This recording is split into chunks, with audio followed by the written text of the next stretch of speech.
Hello and welcome to Higher or Lower with Spreadex and oddschecker. I'm your host, George Elek. I'm delighted to be joined as ever by Jack Wright. Well, I say as ever. I mean, you're never normally here, but Jack Wright and Dan Worth as we look ahead to this weekend's Premier League fixtures, looking at the spread betting markets across Spreadex, picking the midpoint in those markets, and we'll be choosing whether we think they will go higher or lower. International break is over. What a relief. Yes, indeed. God, it was difficult this time, especially with League One was gone as well. So we had 14 games in England on Saturday. Heartbreak. Anyway, it's done, and we have loads of Premier League football to get to. And I said just Premier League only. It's actually a championship game that we're going to start with. So as I say, we have these paddles here. We hold up higher or lower if we think that the value will go above or below. I'll kind of explain the markets as we go along. And to kick off, we've got Southampton versus Leicester. This is a game between the two favourites in the Championship to win the Championship this season. Russell Martin's side going up against Enzo Maresca's, both having pretty much blemish-free starts to the season until last weekend, where both were beaten. So looking to bounce back from a defeat. This is the Supremacy market, so the amount of goals by which one team will beat the other. Southampton, the home team, are the favourites here, and the midpoint is 0.1. So if you go higher, you think Southampton will win.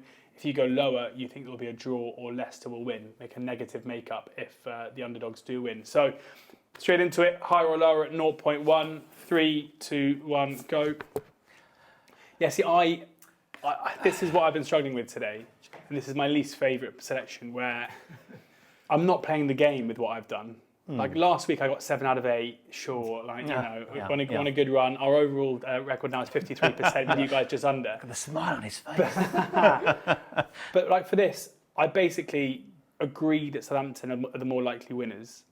I have struggled to see yet with Enzo Maresca's Leicester a clear idea of basically a dominant football team. Like all of their wins so far this season came by a single goal. All of their wins so far this season have come with the winner being scored after the 85th minute. Like in my mind, that is not a consistent, viable way to win football matches, especially given they lost last time out, which I think was coming against Hull. And a game where once they went 1-0 down, they then kind of did come forward. With Southampton, obviously, they're bouncing back off a 5-0 defeat against Sunderland, which I called sitting here last week. But there's more. It's more just the fact that I think they are rightful favourites. I think we've seen in glimpses what they could be. Certain key players ended up staying. Shea Adams is still at Southampton. We might come back into it here. So I'm just leaning on that side, but I do understand that getting the Leicester and the draw on side might be the smart play. Yeah. Dan, what do you reckon? I mean, that's exactly what I've it's a shame if the midpoint here was 0.0, then at least we'd have, you guys have to get off the fence. Yeah, but it's not. So Comfort up there, isn't it? Yeah. Yeah, I think this is such a tight one. And as per your performance, I trust you a lot. So I am a little bit upset that I'm on the other side. But I've said that I don't like this, what I've done. I'm kind of like, I've gone into it and I've been like, I don't know about that straight. Fine, so I should feel confident. Yeah, I think you're fine. Yeah, okay, great. I mean, the only thought I have really is that there's going to be goals in this game, which I know doesn't necessarily, well, it can impact this market, I suppose, but yeah. I think it's going to be super tight, but there will be goals. And yeah, I've gone lower because I'd rather be safe and have the draw on my side than not, which is basically my only rationale. Fortune favours the brave, Jack, doesn't it? Well, apparently it does, yeah, but I'm hoping it's going to favour the cowardly this time round. Having the draw on side was the deciding factor for me. I think it's a tough one to call. I think both sides have had very similar starts, actually. You mentioned Leicester's wins by a single goal and late goals, pretty much the same as Southampton as well. Yeah. And they got that point against Norwich through 2 penalties and a very late one at that as well. And they also had about 28 shots in that game. Oh, they did. The next year, about 5. But it's putting your chances away in open play. Their most impressive performance of the season, even though they dropped points. It says a lot about Norwich then, doesn't it? It does, yeah. Johnny Rowe. Johnny Rowe, have a go. As far as the game's concerned, look, Leicester have obviously, I am sided with them, so I'll talk about the positives there. They have had to start from scratch, complete new coach and side, a lot of upheaval, 16 departures, 9 arrivals. And I think they have showed signs of their understanding what Maresca wants for them, and they got 4 wins, admittedly, as you say, by a single goal, and late in the day as well. They're top as far as progressive passing is concerned. Saints are obviously top as far as total passes are concerned, so this should be a pass fest, if anything else, for sure. But Leicester have had 68 shots from open play this season. Only Watford have had more than that. So it shows they are having good chances. That's stats according to WhoScored.com there as well. The one issue they've had, though, is their big chance conversion rate, which incredibly is joint lowest in the league alongside Blackburn and Huddersfield. So Maresca himself said they need to start being more clinical in front of goal. No better chance here than obviously against Southampton, who have got the worst defence in the record, having conceded 12 already, 5 against Sunderland, of course. And if I was going to wear a hat today, because I was going to be able to then tip it off to you to say... I'd have loved it if you wore a hat today. Okay, well, if anyone can get me one, then feel free. But yeah, great pick last show, and also saying it was your strongest one as well. So fair play, EFL expert. But this is not my strongest, though, so let's it's not. Disclaimer. Let's keep building them up. Leicester, you are right, Leicester have had second most shots, but they rank 11th for expected goals from open play. So are they taking good shots? Well, the question... We'll find out. Southampton ranks 16th as far as expected points are concerned. And in fairness, Southampton's defence is all over the place. Let's see what happens. Taylor Holbert-Bellis to come in as well.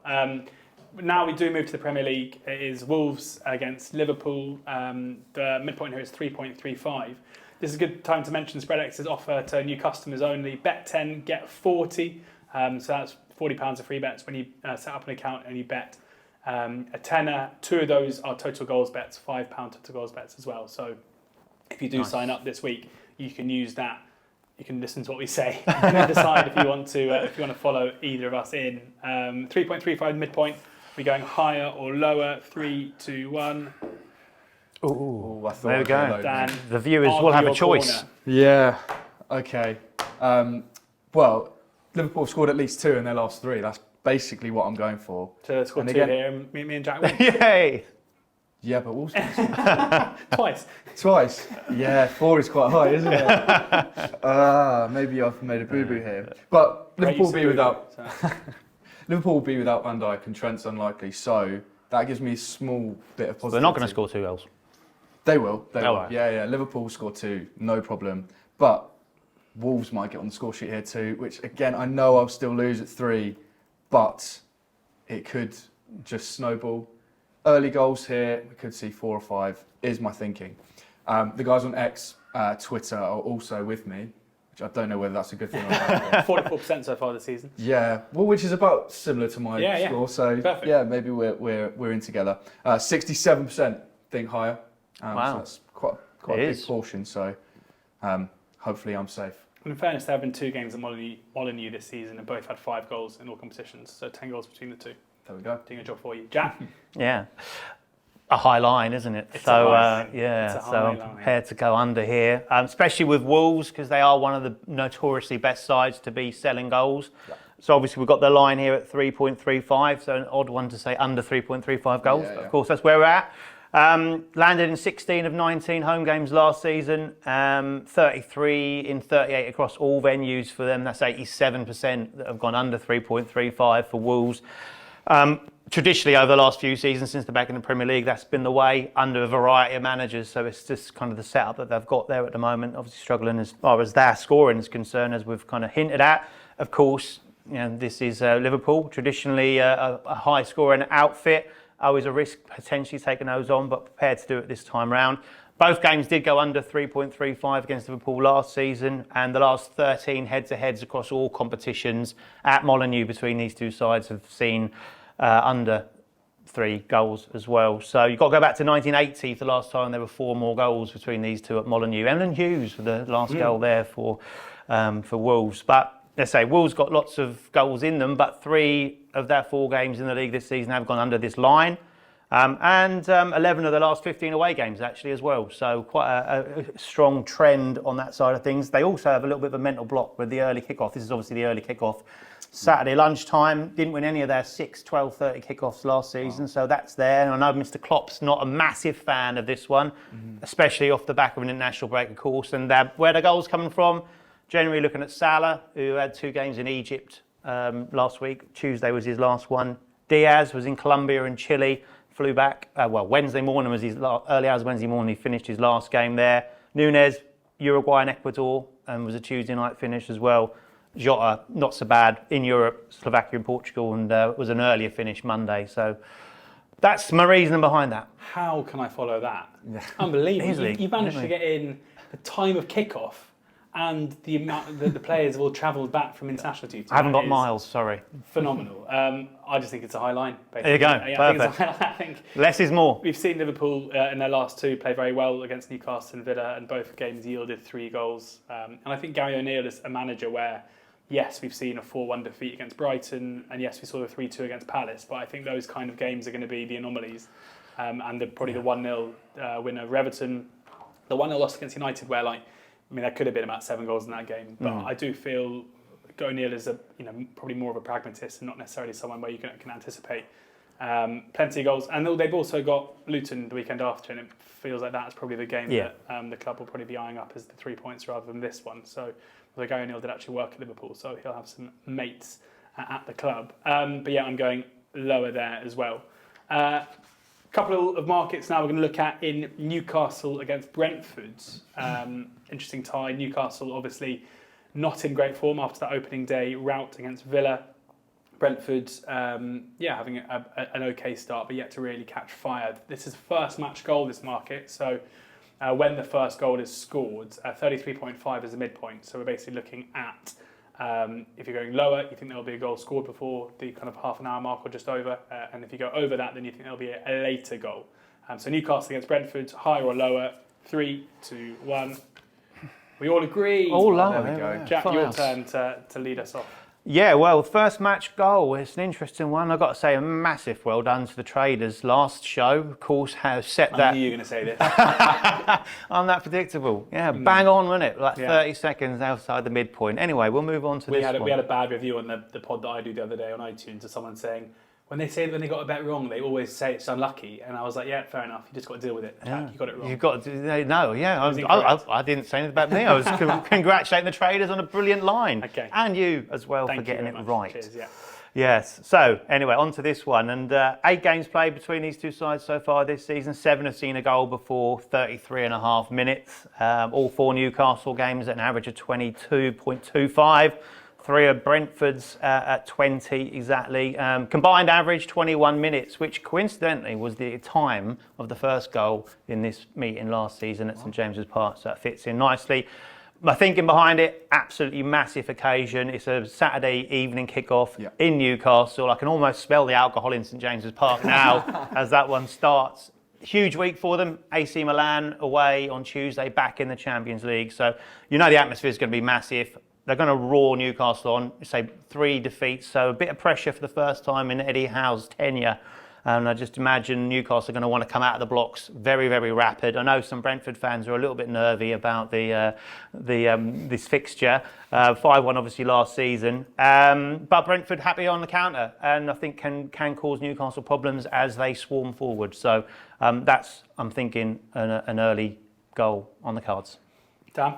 Yeah, again, tough to follow that. I think you've covered all bases. I think the big thing for me is what you said, is Newcastle need a reaction big time.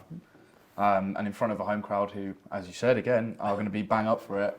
I think that's exactly what we'll get, and they'll come firing out of the traps. And not only that, if they can't score early, they'll probably leave themselves susceptible to the counter, and Brentford could score early. So I think we've got 2 teams here that are going to be going from it straight from the off, and I really wouldn't be surprised to see an early-ish goal. Yeah, nicely suited, aren't they? I totally agree, and I think that Villa game, given it was such a moment of the season started with such a bang, I think everyone at the club will basically want to replicate that performance against quite similar opposition in terms of that actual quality, like a mid-table side, where they can make a fast start and make it count. And I'll be amazed if we don't see Newcastle after the break coming out very quickly and trying to. And as you say, Dan, that could in turn release the likes of Visa and Bomo to score at the other end. So we're all agreed there. Total goal minutes now. So this is kind of the reverse of that, I guess, where this is the accumulative number of minutes that goals are scored in. So if there is a goal, say, after 5 minutes and it's a 1-0, it'll make up 5. If there's a goal after 5 minutes and another goal after 85 minutes, it'll make up 90 in total. And here we've got 151 is the midpoint in Newcastle versus Brentford. We're going higher or lower? 3, 2, 1. Yeah, goals breed goals, don't they? So even though we're going under for the first one, it feels like the kind of game where it might unravel a little bit with both teams going head to head. We've seen Newcastle in particular, I think after what happened with Darwin Núñez the other day, there might be a bit of concern as to them defending leads if they're ahead and having a bit of a mental issue at the moment with that. Also, Evan Ferguson kind of managing to do the business against them late on. And then, my vision at the moment of Newcastle this season is basically Harvey Barnes running down the left-hand side against a high line and squaring into Callum Wilson to score. So, those two coming off the bench is a pretty devastating counter-attacking duo. Interestingly, kind of not related to this, on the WhoScored podcast that we do, Edge of the Box, Jonathan Wilson had a stat yesterday that since the beginning of last season, or midway through the season, Callum Wilson has the second best goals to minute ratio in the Premier League behind Haaland, which is basically him just coming on late for 20 minutes and scoring because, against tired legs. So it's a well-trodden path, and I think another one here where we may see some late goals. Dan? Yeah, I agree. Well, I'm hoping they're as late as possible. One really early for my last bet, and then as possible here. Yeah. But both teams are averaging over 3 goals already this season each. So hopefully we just get loads here. If you look at the average goal minutes, Newcastle are 93 so far this season, and Brentford are 101. Wow. So obviously add them two together. And over 200. Yeah. No. Not quite. 194. Very, very close. Lower. Yeah, lower. But I just think we'll be treated to goals galore. As you said, Saturday evening game, fans going crazy for it. It's going to be a real spectacle, I think. Well, I hope so for both of these bets. Loads of goals, loads of fun. I hope. Goals and fun. Yeah, I think so. Yeah, look at it and you go 3 or 4 goals in this. You'd be unlucky to have 4 goals. We don't want to repeat the Brentford-Tottenham game where there was 4 goals in the first half. But I think there's a history of late goals between the two sides and in their games, as you say. Average 184 minutes for Newcastle games this season. Both home games saw 227 minutes as an average. Brentford average 154 across theirs. Only one away game so far, and that averaged 200 minutes. So 3 goals, 3 Newcastle games, have seen goals in 90 plus minutes. 2 of Brentford's this season have seen 90 plus minutes as well. And an interesting stat for you, I'm going to try and compete with Jonathan Wilson here to give you some more ammunition for another show you're going to do. It's a very tough ask, right? As I say, tall order I'm going with. Since promotion of Brentford, only Manchester City and Brighton with 13 goals have scored more 90th minute goals than Brentford, who have scored 12. Wow. Oh, wow. There we go, so put that one down. 1-1. Yeah, last season ended 5-1, 331 minutes in that, and it also included another 90th minute goal. So there we are, 160 minutes in the reverse fixture at Brentford as well. So it all makes for that line being attacked. And we'll probably have 7 minutes of added on time at the end as well, which helps. Yeah. So that is Newcastle-Brentford ticked off. Now Bournemouth versus Chelsea, so from Newcastle to the south coast. Here we're back to the Supremacy, so the same market we had in the Southampton-Leicester game. Chelsea are favourites despite being away from home and despite their current run of form, dating back about 12 months. Chelsea FAVs at 0.8. So again, in exactly the same way as the 0.1 line. If you go higher, then you win if Chelsea win. If you go lower, then a draw or a Bournemouth victory will see you pick up the win for this one. So 0.8 is the line. 3, 2, 1. Oh, okay. Yeah. Purely for what you said. I can't be putting faith in Chelsea at the moment, simple as that. So I'm getting the draw on side. Would I want to, I'll be brutally honest, I wouldn't want to touch this game if I was given a free rein, but we're obviously going to talk about it. So my selection is for the draw or Bournemouth. So yeah, lower on this one. Chelsea only 1 win in 4, that being at home to Luton. I think the window closing is a blessing for them. Does give Pochettino an opportunity to get here some kind of established side with that another 3 21-year-olds on 8-year contracts coming in to try and put into the side. What hasn't been a blessing for them is the injuries, of course, which is they've had another one this week with Lavia being out apparently for a few weeks. So Bournemouth themselves obviously in transition, and Iraola's implementing his new style, which is going to take a bit of time, and I think we're just going to get a bit of variance with them as what we're going to get even from within a game, let alone from week to week. I think they're getting closer to getting a good result. They were poor. I think their main poor performance this season was against Tottenham. And they bounced back and came very, very close to beating Brentford. Another late goal there, saw that equaliser. Getting in Sinistera, I think it's a decent addition. They basically need to be better than they were against Spurs, though, to get this in for me. It's a tough call, not one I'm overly confident with. You mentioned it earlier with your pick. This is my least favourite pick of the lot. I think there are actually kind of weirdly similarities between Bournemouth and Chelsea, where Chelsea's is obviously way more pronounced, but Bournemouth also have a new manager and trying to change stuff. We've also brought in loads of young players and just trying to kind of blend them together at the same time, and I think it's going to take a bit of time to do so. I'm like convinced, and I've been saying this for a while though, that Chelsea are going to go on a run of form fairly soon. I just do not think they're playing as badly as they were at times last season. Like if you consider this season already, if you take out the win against Luton, like if Enzo scores the penalty against West Ham, it's a completely different game. Yeah. They missed so many chances against Forest, including that Jackson one kind of under the bar where he scoots over the top. Yep. At times, like in that West Ham game, there was a period where they looked absolutely brilliant. If you think back to the first game of the season, they were better than Liverpool, who've gone on. So like, I'm not convinced that the season obituaries around Chelsea, I think they might be a bit premature, and I think that they are entitled to basically continue to play the way they're playing and beat teams fairly comfortably. I do think that Bournemouth had a very difficult start to the season. If you look at where they're, the teams that they played against are currently sitting in the league, just 2 points thus far, and I think they will improve. But yeah, I'm basically at the moment, my biggest Premier League stance I would say at the moment is that Poch is going to get Chelsea on a run fairly soon, and I might start this weekend. So happy to side with them. Yeah, that's exactly what I'm hoping for as well. I've got pretty much that written down. Nice. It's bound to click for Chelsea sooner or later, and I don't know why it can't be here against Bournemouth. 0.8 feels like we can definitely play on that as well. Bournemouth have conceded at least 2 in their last 3. So I've gone higher because I think Chelsea will win, but I also think Chelsea will put a few on them. So it could be a nice bit of value there if you agree with me. Very bullish. I definitely agree with you. I love that. You don't. And we're going to stick with the same game and look at the player I just mentioned, Nicolas Jackson, and his goal minutes. So this is like total goal minutes. This is the cumulative amount of minutes that one player will score in a game. 24.5 is the line here. Are we going higher or lower? 3, 2, 1. I mean, we can probably for the reasons we just spoke pretty much. I mean, I do think he is someone. He's scored 1 goal so far this season.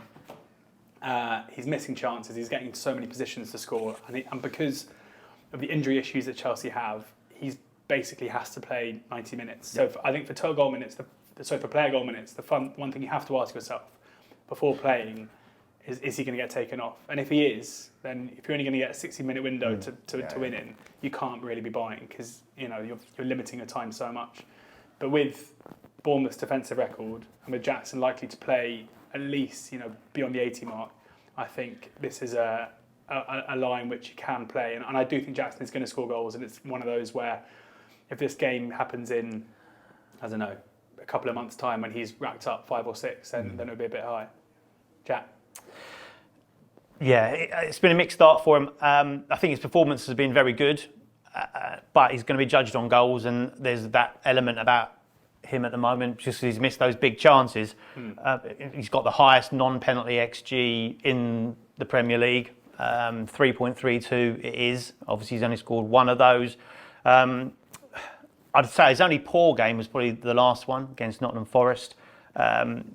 The main reason I'm going here is just not my style of bet in this market. I like to go with the very much the low risk, high reward market. And look, there's a good chance he will catch fire. I'm just taking a chance and hoping it's not going to be on this particular game.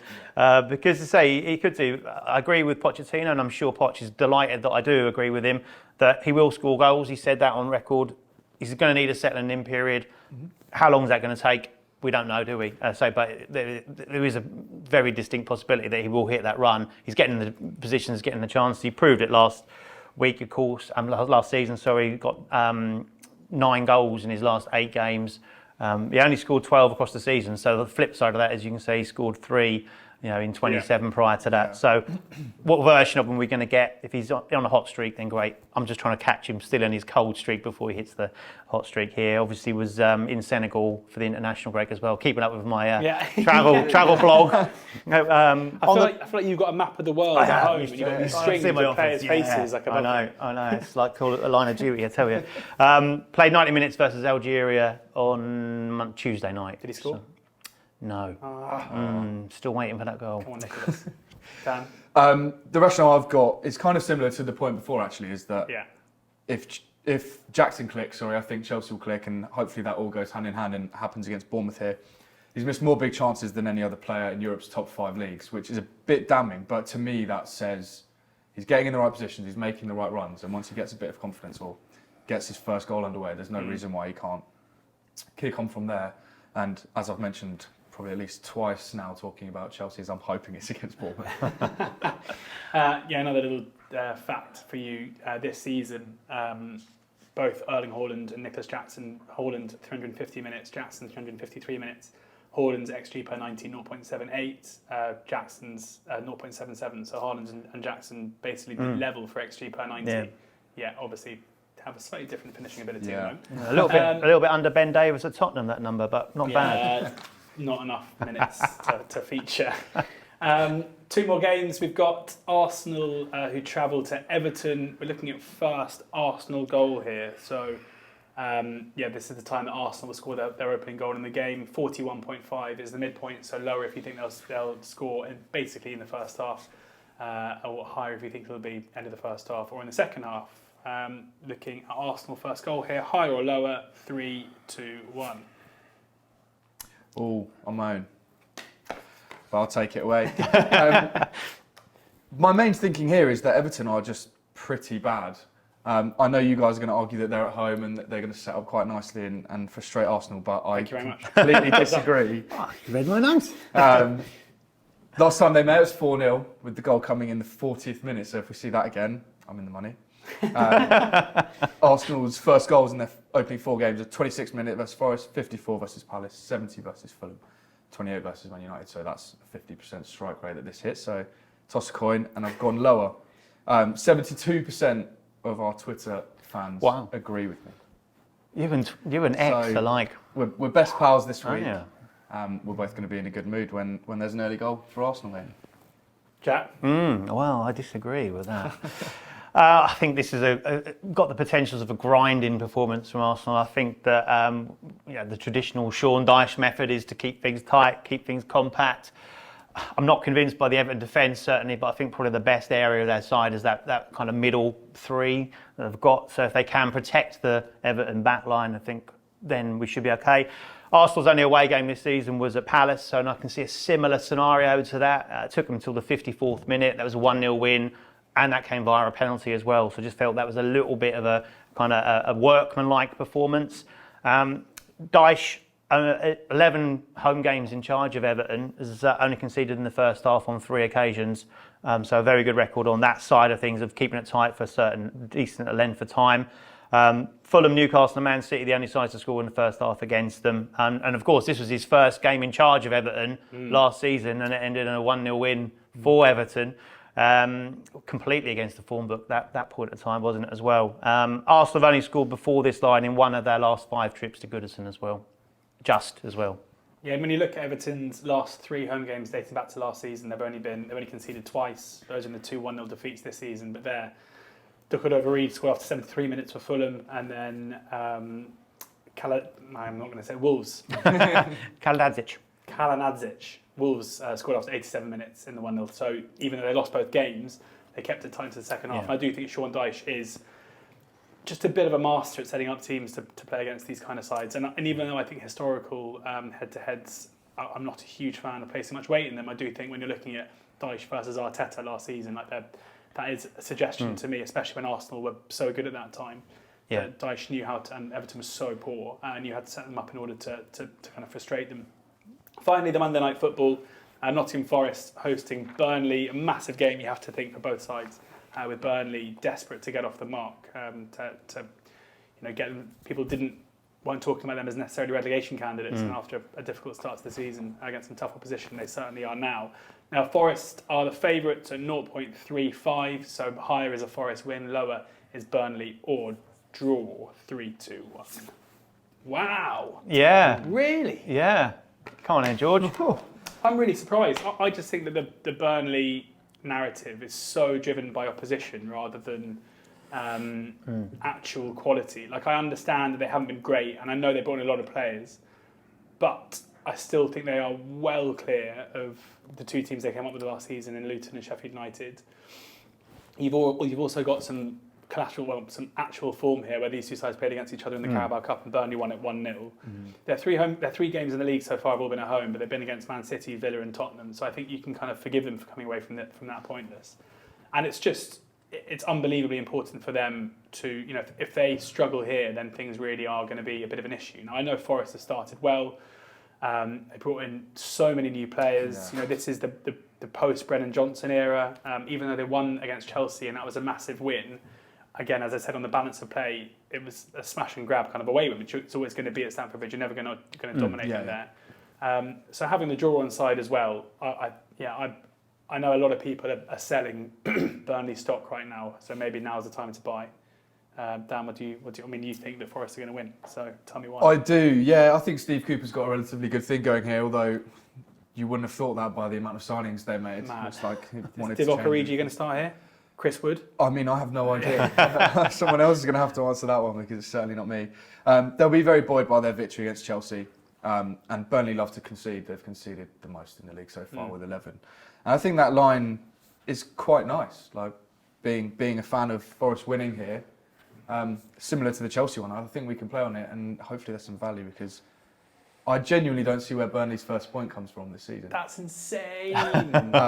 Maybe we can have a bet when that happens. They were good on an opening day against Man City. They were not bad in that game. And against Spurs, they were kind of torn apart.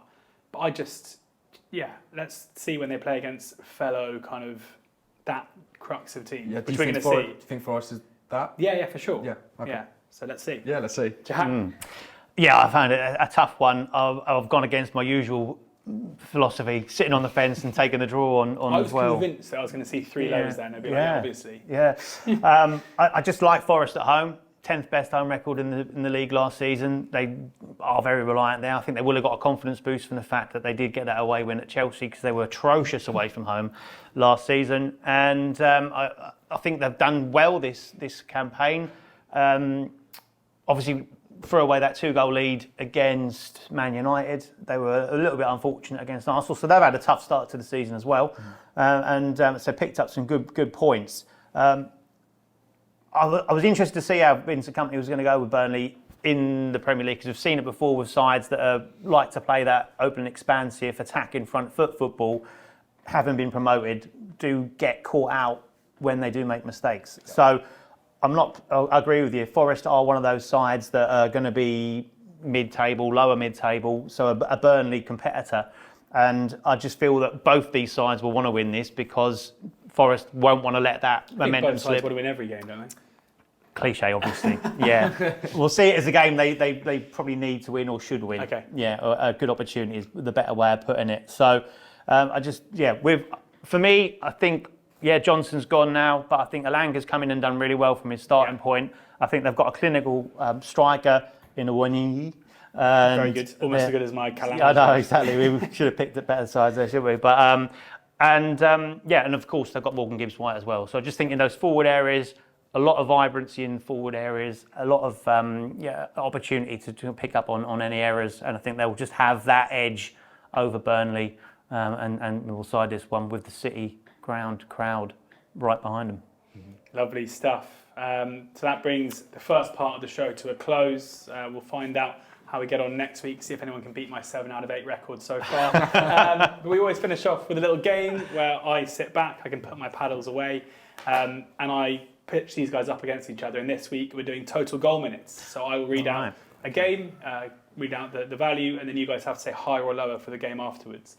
And we're going to start, because we had it in the show, with Newcastle Brentford, which was 1-5-1. Yes, well done. I'm ready. He's on it. 1-5-1 is the midpoint for Newcastle Brentford. Because you did write the script, so that makes sense. Yeah. And Aston Villa. Script. I get a script. Aston Villa versus Palace. Oh. Hard one to start. You both you're out first going. Yeah, it could be. I think so. I'm not confident. 3, 2, 1, go. You're both correct. I thought you were going to say both wrong there for a minute. Me too. Bournemouth. That was. I'll say because it's quite a tough market. That's 140. 140. Okay. Bournemouth versus Chelsea. Okay. 3, 2, 1. Yeah, both correct. Jack, you're a bit slow off the mark there, I thought. I thought that was maybe a little look at what Dan was going for and then... No. Followed him. 155, that is. 155. Nottingham Forest versus Burnley. Right. Okay. 3, 2, 1. Correct. 135. Ooh, Low line, big, that. Low. Big drop, That's isn't a low it? line, It is a low actually. line, yeah. For Burnley. Yeah. We'll take that. Yeah. Higher. Fulham versus Luton. Right, okay. This is going to be close, isn't it? 3, 2, 1. Both correct again. Yeah. This is the last time I'm telling you the value. Okay. Okay. 143, that is. Manchester City versus West Ham. West Ham, Man City, yeah? Sorry, yeah, West Ham, Man City. Yeah, correct. Well done. 3, 2, 1. It is higher. Dan is the winner. Congratulations. Right. Spurs, Sheffield United. You've lost. Every time. Just Yeah, do so enough. West Ham City is 158, Spurs, Sheffield United 169.5. And then the highest two of the week are Liverpool Wolves, which is 174.5, and the same for Manchester United against Brighton. So a win for Dan in the game. Congratulations and well played. Thank you very much to both Dan and to Jack for sharing their thoughts and their tips and their insight in this week's episode of Higher or Lower. Make sure you check out Spreadex for all of your spread betting needs over the course of the weekend. Premier League football and Championship football is back, so plenty of stuff on there you should check out. Do remember that losses can exceed your initial deposit, and you've got the Bet 10 get 40 offer for new customers only, which you can check out on site. Terms and conditions do apply. And make sure you check out oddschecker as well for all of your betting needs over the course of the weekend on the fixed stuff, and WhoScored for all of your stats ahead of, which can inform your betting on the spreads, which is great, which is what we do every single time. Thanks to the guys. We'll be back again next week. Enjoy the football, and please do ensure that you're gambling responsibly.